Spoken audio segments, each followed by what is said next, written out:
अब देखते हैं अपन transmission of impulse.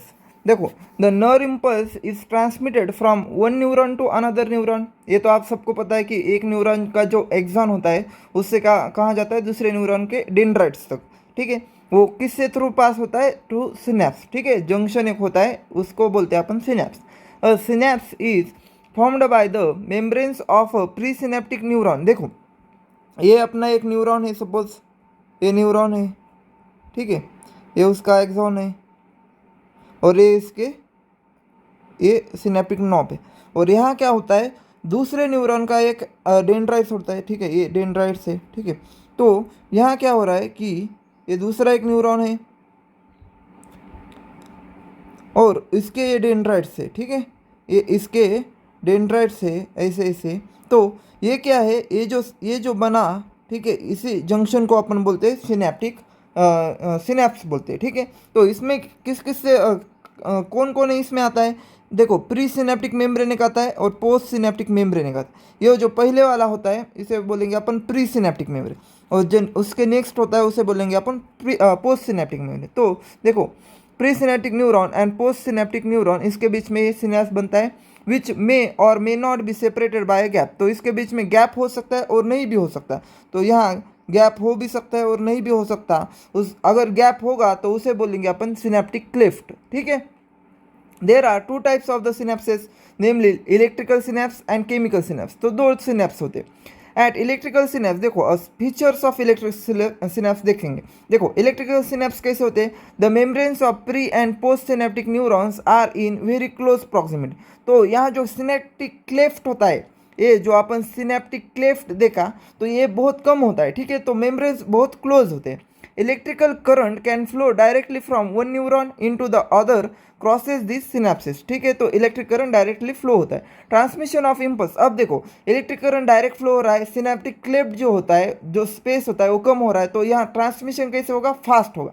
Transmission of impulse across electrical synapse is very similar to impulses conduction along the single axon. ठीक है, impulse transmission across electrical synapse is always faster. ठीक है, तो ये क्या इससे होता है? Faster than across the chemical synapse, क्योंकि जो केमिकल सिनेप्स होता है उसमें सिनेप्टिक क्लेफ्ट जो होता है वो लार्ज होता है। ठीक है, तो वहाँ से जो ट्रांसमिशन होता है उसका जो रेट होता है वो स्लो होता है।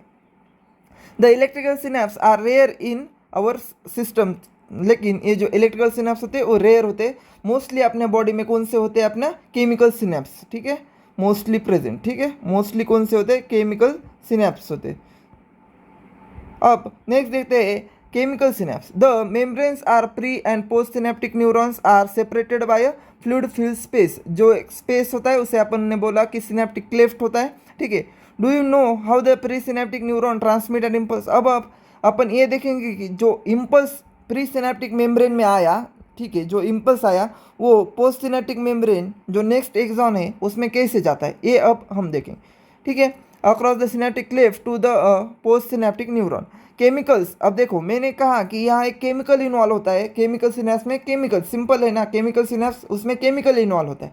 इलेक्ट्रिक सिनेप्स में क्या होता है? इलेक्ट्रिकल करंट इन्वॉल्व होता है। तो इसमें कौन सा केमिकल मोस्ट कॉमनली इन्वॉल्व होता है? वो होता है न्यूरोट्रांसमीटर, जिसे अपन कहते हैं एसिटिलकोलिन होता है। Chemicals called neurotransmitter are involve in the transmission of impulse at this synapse. The axon terminals contains vesicle filled with this neurotransmitter. तो ये जो अपना एक्सॉन टर्मिनल है, तो इसमें क्या होता है? ये अपना ये सिनेप्स जो वेसिकल्स होते हैं, इसमें सिनेप्टिक वेसिकल्स प्रेजेंट होते हैं, जिसमें क्या होता है? ये केमिकल होता है जिसे अपन कहते हैं न्यूरोट्रांसमीटर। ठीक है, when an impulse arrives at the axon, तो यहाँ से अगर इम्पल्स आया तो क्या होता है? देखो, stimulate the movement of the synaptic vesicle towards the membrane. तो ये जो सिनेप्टिक वेसिकल से उसका मूवमेंट ये करता है कहाँ? सिनेप्टिक मेम्ब्रेन की टूवर्ड्स ये मूवमेंट करता है। वेयर, और वहाँ क्या होते हैं? ये जो देखो सिनेप्टिक जो वेसिकल है वो क्या हुआ? फ्यूज़ हुआ अपने मेम्ब्रेन के साथ, उस एक्सॉन के, और वहाँ से क्या होता है? ये जो अपना न्यूरोट्रांसमीटर होते हैं वो क्या होते हैं? सिनेप्टिक क्लेफ्ट में रिलीज होते हैं। ठीक है, fuse with the plasma membrane and releases the neurotransmitter in the synaptic cleft. The release neurotransmitter, अब जो न्यूरोट्रांसमीटर ये छोटे छोटे रिलीज हुए वो क्या करते हैं, उसके रिसेप्टर पे जाके बाइंड होते हैं। तो ये रिसेप्टर होते हैं न्यूरोट्रांसमीटर के, जिसे अपन बोलते हैं एसिटिल कोलिन रिसेप्टर। अगर वो न्यूरोट्रांसमीटर एसिटिल कोलिन होगा तो उसके रिसेप्टर को क्या बोलेंगे अपन, एसिटिल कोलिन रिसेप्टर। तो ये जो न्यूरोट्रांसमीटर होते हैं वो क्या करते हैं, उसके रिसेप्टर पे जाके वहाँ क्या करते हैं, वो बाइंड हो जाते हैं। ठीक है, तो यहाँ बाइंडिंग होती है। ओ neurotransmitter bind to their specific receptor present on the postsynaptic membrane. This binding opens ion channels, allowing the entry ions which can generate a new potential. तो इसकी वजह से क्या होता है, इसकी बाइंडिंग हुई तो इसके ऐसे बाजू में क्या होते हैं, आयन चैनल्स होते। तो इसकी बाइंडिंग की वजह से ये आयन चैनल्स क्या होते हैं, ओपन होते हैं। और ओपन होने के बाद इसमें क्या होता है, आयंस का इन्फ्लक्स होता है और जो पोटेंशियल होता है वो चेंज होता है। ठीक है, in the postsynaptic neuron the new potential developed may be either excitatory or inhibitory। अब ये जो न्यू पोटेंशियल डेवलप हुआ है वो एक्साइटरी है, इनिबिटरी है, ये डिपेंड होता है कौन से टाइप का न्यूरोट्रांसमीटर इनिबिटर होता है। ठीक है, अगर अगर एसिटिल कोलिन होगा तो ये कैसा होता है, एक्साइटेटरी एक्साइटेटरी एक्साइटेटरी क्या करता है अपना जो पोटेंशियल डेवलप करता है वो एक्साइटेटरी डेवलप करता है। अगर इसी की जगह गाबा होगा तो ये क्या करता है, इनिबिटरी न्यूरोट्रांसमिशन करता है, इनिबिटरी। तो इनिबिटरी एक्शन पोटेंशियल ये ट्रांसफर करता है। तो इसकी वजह से क्या होगा, आगे कंडक्शन नहीं होगा। सिंपल है ना। तो ये प्रोसेस सिंपल है। देखो क्या हुआ कि इम्पल्स आया, पहले तो होता है यहाँ सिनेप्टिक क्लेफ्ट होता है। ठीक है, एक सिनेप्स होता है, वो किससे बना होता है, pre synaptic membrane post synaptic membrane, उन दोनों के बीच में गैप होता है, उसे बोले अब अपन सिनेप्टिक क्लेफ्ट। ठीक है, उसमें फ्लूइड होता है। ठीक है, अब देखो क्या हुआ, इम्पल्स आया, जैसे ही इम्पल्स आया तो वहाँ होते हैं सिनेप्टिक वेसिकल्स, वो क्या होते हैं, फ्यूज होते हैं अपने मेम्ब्रेन की, उसके मेम्ब्रेन में, और वहाँ से सिनेप्टिक वेसिकल्स रिलीज होते हैं अपने सिनेप्टिक क्लेफ्ट में। और वो जो वेसिकल्स रिलीज है उसमें होते हैं न्यूरोट्रांसमीटर। वो न्यूरोट्रांसमीटर जाके क्या करते हैं, अपना जो उसका रिसेप्टर होता है उस पर जाके बाइंड करते हैं, और उसकी वजह से आयन चैनल्स ओपन होते हैं और जो पोटेंशियल ग्रेडियंट होते हैं वो चेंज होता है। अब ये सिंपल है और आपको समझ में आया। अब नेक्स्ट देखते हैं अपन सेंट्रल नर्वस सिस्टम। ठीक है, देखो the brain is the central information processing organ in our body. ये सबको पता है कि ब्रेन जो होता है अपना सेंट्रल इंफॉर्मेशन प्रोसेसिंग ऑर्गन है, and act as a command and control system. तो ये एमसीक्यू हो सकता है कि ब्रेन कैसे काम करता है, command and control system. It controls the voluntary moment balance of the body. तो देखो ये फंक्शन है ब्रेन के, क्या क्या कंट्रोल करता है ये आपको याद रखना है, ये एमसीक्यू बन सकते हैं। तो क्या क्या कंट्रोल करता है, voluntary moment, balance of the body, functioning of the vital organs, involuntary organs जैसे कि अपना लंग्स है, ठीक है, अपना किडनी है, ये सब जो हर्ट है, इन सब का क्या फंक्शन रेगुलेट करता है, जैसे lungs, heart, kidney. Thermoregulation करता है अपना ब्रेन। ठीक है, उसमें कौन सा मोस्ट कॉमनली बोले तो जो हाइपोथैलेमस होता है वो थर्मो रेगुलेशन करता है। हंगर सेंटर होता है अपना ब्रेन में, थर्स्ट सेंटर होता है, सर्कैडियन होता है, रिदम ऑफ आवर बॉडी वो कंट्रोल करता है। Activity of several endocrine gland, जैसे कि ब्रेन में अपने पिट्यूटरी ग्लैंड होती है, उसके हार्मोन क्या करते हैं, एंडोक्राइन जो ग्लैंड्स होते हैं अपने बॉडी में उसकी एक्टिविटी रेगुलेट करती है। ह्यूमन बिहेवियर जो लिबिडो होता है वो अपना ब्रेन कंट्रोल करता है। ह्यूमन बिहेवियर होता है, एंगर है या पर्सन काम है, ये सब कुछ अपना ब्रेन कंट्रोल करता है। तो ये सारे जो फंक्शन है ये आपको याद होने चाहिए। ठीक है, इसको याद कर लो, सिंपल है, कुछ इतना मुश्किल नहीं। It also the site of processing of vision. तो यहाँ विजन भी प्रोसेस होता है, hearing, speech, memory, intelligence, emotions and thoughts. तो ये सब क्या है, ब्रेन के काम होते हैं। ठीक है, the human brain is well protected by the skull. ये सबको पता है कि अपन लोकोमोशन में देखा होगा कि जो ह्यूमन ब्रेन होता है वो कवर्ड होता है by skull. Inside the skull the brain is covered by cranial meninges. तो ब्रेन जो होता है उसके ऊपर क्या होता है, क्रेनियल मेनिंजेस होते हैं। वहाँ 3 टाइप के क्रेनियल मेनिंजेस होते हैं। ठीक है, तो consisting of an outer layer, सबसे आउटर वाला जो होता है, ऐसे 3 होते हैं, सबसे जो आउटर होता है उसे बोलेंगे अपन ड्यूरा मैटर। तो सबसे आउटर होता है वो होता है ड्यूरा, बीच वाला होता है अरेकेनॉइड और सबसे अंदर वाला होता है वो होता है पाया मैटर। तो ये 3 लेयर्स होते हैं मेनिंजेस के।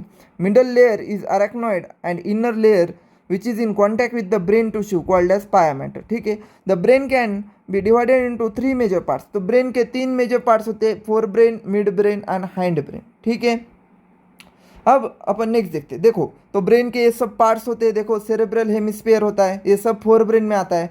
कार्पस कैलोजम होता है जो कि दो सेरेब्रल हेमिस्फीयर को कनेक्ट करता है, वो होता है कार्पस कैलोजम। सेरेब्रम है एंटीरियर पार्ट, ठीक है। सेरेब्रल एक्वेडक्ट ये कुछ है उसका पार्ट, ठीक है। ये थैलेमस है, हाइपोथैलेमस है, ये भी फोर ब्रेन के पार्ट होते हैं, ठीक है। जो मिड ब्रेन है वो होता है सेकंड पार्ट। ब्रेन के मेन तीन पार्ट बोले अपन ने, फोर ब्रेन, मिड ब्रेन, यहाँ होता है अपना मिड ब्रेन, और नीचे होता है हाइंड ब्रेन। हाइंड ब्रेन में तीन पार्ट्स होते हैं, फिर पॉन्स, सेरेबेलम एंड मेडुला, ये हाइंड ब्रेन के तीन पार्ट होते हैं, ठीक है। अब देखेंगे अपन फोर ब्रेन को डिटेल में। देखो fore brain consist of cerebrum, thalamus, hypothalamus, ये तीन चीज़ें होते हैं अपने फोर ब्रेन में। देखो जो सेरेब्रम होता है forms the major part of the human brain. देखो ये आगे में इतना सारा क्या है, सेरेब्रम होता है, ठीक है। ये सब सेरेब्रल हेमिस्फीयर है। देखो ये सब सेरेब्रल हेमिस्फीयर है। तो मेजर पार्ट जो होता है अपना ह्यूमन ब्रेन का, वो अपन को दिख रहा है कि यहाँ किससे बना है, अपना सेरेब्रम से बना है। A deep cleft divide the cerebrum longitudinally into two half. तो ये जो यहाँ ये वन सेक्शन दिखा है, अगर ऐसे दोनों होते तो वहाँ यहाँ क्या होता है, यहाँ ऐसा डीप क्लेफ्ट होता है जो कि डिवाइड करता है इस सेरेब्रम को दो हेमिस्फीयर में, ठीक है। अब देखो two cerebral hemisphere, the hemispheres are connected by track of nerve fibres called as corpus callosum. तो जो हेमिस्फीयर होते हैं वो कार्पस कैलोजम से एक दूसरे को कनेक्ट होते हैं, ठीक है। The layer of cells which cover the cerebral hemisphere is called as cerebral cortex. तो इसके ऊपर जो कवरिंग होते हैं उसे अपन बोलेंगे cerebral cortex and is throne into prominent fold. तो उस पर क्या होते हैं, फोल्ड होते हैं, ठीक है। The cerebral cortex is referred to as the grey matter due to its greyish appearance. तो जो कॉर्टेक्स होता है ब्रेन का वो कैसे होता है, ग्रे इन अपीयरेंस, इसीलिए उसे अपन बोलेंगे ग्रे मैटर, ठीक है। The neuron cell bodies are concentrated here. तो यहाँ क्या होते हैं, जो कॉर्टेक्स में होते हैं वहाँ क्या होते हैं, सेल बॉडीज कॉन्सेंट्रेट हुई होती है, सेल बॉडीज कॉन्सेंट्रेट हुई होती है। और अपन आगे देखेंगे कि जो उसके माइलिनेटेड फाइबर्स होते हैं वो कहाँ होते हैं, वो आगे देखेंगे, ठीक है। गिविंग दिस कलर, तो जो ग्रे कलर होता है वो किसकी वजह से होता है, सेल बॉडीज की वजह से होता है। Cerebral cortex contains motor area, sensory area and large regions that are neither clearly sensory और नॉर मोटर। इसका मतलब ये दोनों भी फंक्शन कर रहे हैं, जिससे बोलेंगे अपन एसोसिएशन एरिया। तो जो अपना कॉर्टेक्स होता है उसमें तीन एरिया होते हैं, कॉर्टेक्स में तीन एरिया होते हैं, मोटर एरिया होता है, सेंसरी एरिया होता है, और दूसरा जो होता है वो होता है एसोसिएशन एरिया, ठीक है। ऐसे तीन एरिया होते हैं। Association area are those area which are neither sensory nor motor, ठीक है, यानी इसका मिक्स फंक्शन होता है। आर रिस्पॉन्सिबल फॉर, देखो these regions called as association area and are responsible for complex functions like intersensory association. देखो association area है तो इसका काम है intersensory association, memory and communication, ठीक है। तो ये इसके जो फंक्शन है ये आपको याद होने चाहिए। जो एसोसिएशन और एरिया होता है उसका इंटरसेंसरी एसोसिएशन ये काम है, दूसरा मेमोरी एक काम है, और तीसरा कम्युनिकेशन करना ये भी काम होता है, ठीक है। Fibres of the tract are covered with the myelin sheath, ठीक है, which constitute the inner part of the cerebral hemisphere, they give opaque white appearance. तो मैंने कहा कि जो माइलिन फाइबर्स होते हैं उसकी वजह से वाइट अपीयरेंस होता है, और इसीलिए अपन का जो ब्रेन का इनर पार्ट होता है इसे अपन बोलेंगे वाइट मैटर, ठीक है। जो वाइट मैटर है उसमें क्या होता है, वाइट मैटर वहाँ क्या होता है, माइलिन फाइबर्स कंसंट्रेट हुए होते हैं, माइलिन फाइबर्स। और जो ग्रे मैटर होता है उसमें क्या हुआ, अपना सेल बॉडीज कॉन्सेंट्रेट होती है। देखो the cerebrum wraps around the structure called as thalamus, a major coordinating centre for sensory and motor signal. तो यहाँ क्लियरली दिख रहा है कि ये जो अपना थैलेमस होता है, ये जो थैलेमस दिखा है कि इसके ऊपर पूरा किसका कवरिंग है, अपना सेरेब्रम का है, इसीलिए उन्होंने कहा है कि सेरेब्रम रैप्स द थैलेमस, ठीक है, सिंपल है। Another very important part of a brain called as hypothalamus. तो थैलेमस के नीचे hypothalamus lies at the base of the thalamus. The hypothalamus contains a number of centres which control body temperature, urge of for eating, drinking. तो ये hypothalamus के function है। आपको MCQ देखो 100 बार एक एमसीक्यू आया है, और आगे भी आ सकता है कि हाइपोथैलेमस का मेन फंक्शन होता है थर्मो रेगुलेशन, जिसे अपन बोलते हैं कि बॉडी टेम्परेचर वो रेगुलेट करता है। अर्ज फॉर ईटिंग और ड्रिंकिंग, ये भी उसके फंक्शन है। तो ये सब कुछ एमसीक्यू आ सकता है, ये आपको फंक्शन जो है ये याद होने चाहिए। कुछ नहीं, हर एक पार्ट्स के दो तीन फंक्शन है, आपको लिख के पार्ट करना है, उसको याद करना है। It also contain several group of neurosecretory cells, ठीक है। जो हाइपोथैलेमस है, अपन ने यहाँ एंडोक्राइन सिस्टम जो अपन केमिकल कोऑर्डिनेशन में देखा कि उसमें क्या होता है कि हाइपोथैलेमस होता है, वो क्या करता है, हार्मोन्स सिक्रेट करता है, ठीक है। तो उसमें न्यूरोसिक्रेटरी सेल्स होते हैं which secrete hormones called as hypothalamic hormones. The inner part of cerebral hemisphere and a group of associated deep structures like amygdala. तो देखो हाइपोथैलेमस में इनर पार्ट में कौन कौन से होते हैं स्ट्रक्चर, अमाइगडेला होता है, हिप्पोकैम्पस होता है। तो ये याद रखना, ये हाइपोथैलेमस में होता है, amygdala, hippocampus etcetera form a complex structure called as limbic lobe. तो ये जो एक स्ट्रक्चर बनाते हैं अमाइगडोला, हिप्पोकैम्पस और कुछ भी स्ट्रक्चर होगा, वो एक कॉम्प्लेक्स स्ट्रक्चर बनाते हैं जिसे अपन बोलते हैं लिम्बिक लोब और लिम्बिक सिस्टम। तो लिम्बिक सिस्टम में कौन कौन आता है, अगर एमसीक्यू आया कि पार्ट्स ऑफ लिम्बिक सिस्टम, तो ये दो आंसर आने ही चाहिए अपन को। एक होता है अपना अमाइगडेला और दूसरा होता है अपना, दूसरा कौन सा होता है, हिप्पोकैम्पस। तो ये दो जो होते वो अपना लिम्बिक सिस्टम के पार्ट्स होते हैं। Along with hypothalamus it is involve in the regulation of sexual behaviour. जो लिम्बिक सिस्टम होता है उसका काम क्या होता है, सेक्सुअल बिहेवियर होता है, ठीक है। एक्सप्रेशन ऑफ इमोशनल रिएक्शंस, तो ये भी उसका काम होता है, जैसे कि एक्साइटमेंट, अपना प्लेजर, रेग और फियर एंड मोटिवेशन, ये सब जो होता है अपना लिम्बिक सिस्टम और हाइपोथैलेमस इनके काम होते हैं, ठीक है। अब ये हो गया अपना पूरा फोर ब्रेन। कुछ नहीं है, फोर ब्रेन के पार्ट्स याद रखना कौन कौन से, सेरेब्रम है, फिर कौन सा है, थैलेमस है, हाइपोथैलेमस है, और उनके फंक्शंस याद रखना, बस इतना ही याद रखो, इतना ही इंपॉर्टेंट। अब देखो mid brain is located between the thalamus hypothalamus of a fore brain and pons of the hind brain. देखो तो जो थैलेमस हाइपोथैलेमस है इसके बीच में, और जो पोन्स है, देखो सॉरी इधर पोन्स है, इसके बीच में क्या है, अपना मिड ब्रेन है। तो यहाँ होता है अपना मिड ब्रेन, ठीक है, ये होता है मिड ब्रेन। किस किस के बीच में, यहाँ थैलेमस हाइपोथैलेमस और जो अपना नीचे पोन्स है, इन दोनों के बीच में होता है अपना mid brain. The canal called cerebral aqueduct passes through the mid brain. यहाँ अपन क्लियरली देख सकते हैं कि जो कैनल है सेरेब्रल एक्वेडक्ट, ठीक है, ये जो सेरेब्रल एक्वेडक्ट है वो क्या हो रही है, मिड ब्रेन से पास हो रही है सेरेब्रल एक्वेडक्ट। सिंपल है। देखो the dorsal portion of the mid brain consist of mainly 4 round swelling. तो मिड ब्रेन में 4 राउंड स्वेलिंग होते हैं जिसे लोब्स बोल सकते हैं, कॉल्ड एज कार्पोरा क्वाड्रिजेमिना। अगर 4 है इसकी वजह से क्या हुआ, क्वाड्री, अपन बोलते हैं ना 4 को क्वाड बोलते हैं, तो कार्पोरा क्वाड्रिजेमिना बोलते हैं 4 स्वेलिंग्स को। अब नेक्स्ट देखते हैं अपन hind brain comprises 3 parts, pons, cerebellum and medulla. अब यहाँ कंफ्यूज नहीं हो रहा, जो हिंड ब्रेन है उसमें सेरेबेलम है और जो फोर ब्रेन है उसमें सेरेब्रम है, तो यहाँ कंफ्यूज मत होना। Pons, cerebellum, medulla, also called as medulla oblongata. Pons consist of fibre tracts that interconnect different regions of the brain. तो इसका काम क्या है, कनेक्शन करना different regions of the brain. जो सेरेबेलम है has a very convoluted surface in order to provide the additional space for many more neuron. तो यहाँ सेरेबेलम है, देखो ये सेरेबेलम है पूरा, ये होता है पॉन्स और ये होता है अपना मेडुला। तो ठीक है, तो इनके फंक्शंस याद रखना, और ये जो हिंड ब्रेन्स के पार्ट्स है ये 3 याद रखना, ठीक है। तो पॉन्स का फंक्शन है इंटरकनेक्शन, और सेरेबेलम का फंक्शन होता है कि ये give additional space for the neurons. The medulla होता है, इसमें क्या होता है, of the brain is connected to the spinal cord. तो मेडुला के नीचे आप यहाँ देख सकते हैं कि यहाँ स्पाइनल कॉर्ड है, ठीक है, तो connected to the spinal cord. The medulla contain centre. अब जो अपने इंपॉर्टेंट सारे सेंटर होते हैं वो मेडुला में होते हैं, ठीक है, जैसे रिस्पायरेटरी सेंटर, अपना हार्ट की एक्टिविटी रेगुलेट करने वाला सेंटर, ठीक है, ये सब अपने कहाँ होते हैं, मेडुला में होते हैं। Respiration, cardiovascular reflex, gastric secretions, ये सारे सेंटर कहाँ होते हैं, अपने मेडुला में होते हैं। 3 major regions make up the brain stem. तो ये जो ब्रेन स्टेम है वो किससे बना होता है, तो mid brain, pons, medulla oblongata. देखो इसे अपन बोलते हैं ब्रेन स्टेम। किसे, देखो ये 3 पार्ट जो है अपने, इससे बनता है ब्रेन स्टेम। अपना मिड ब्रेन, अपना पॉन्स एंड मेडुला, इस सब से मिलके बनता है अपना ब्रेन स्टेम, ठीक है। तो इस पूरे को बोलेंगे अपन ब्रेन स्टेम, ठीक है। समझ में आया? तो ये तीन जो अपने पार्ट्स होते हैं वो मिला के बनाते हैं ब्रेन स्टेम।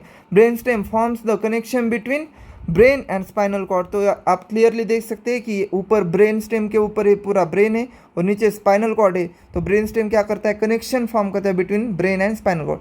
तो ब्रेन स्टेम का इतना ही फंक्शन है कि it forms connection between brain and spinal cord. तो ठीक है, तो अपना ये चैप्टर यही खत्म होता है। मैंने इससे पहले बहुत सारे 4 चैप्टर पढ़ाए हैं, आप वो देख सकते हो, रैपिडली आपका रिवीजन कर सकते हैं। आपका एग्ज़ाम बहुत पास हो रहा आ रहा है, तो आपको अगर पढ़ना बोर लग रहा है कि एनसीईआरटी से पढ़ना बोर लग रहा है, तो यहाँ से आप पूरा रिवाइज कर सकते हैं। 1 घंटे से ज़्यादा आपको टाइम नहीं लगेगा। Do subscribe. अगर अच्छा लगा तो लाइक करो, शेयर करो। Thank you.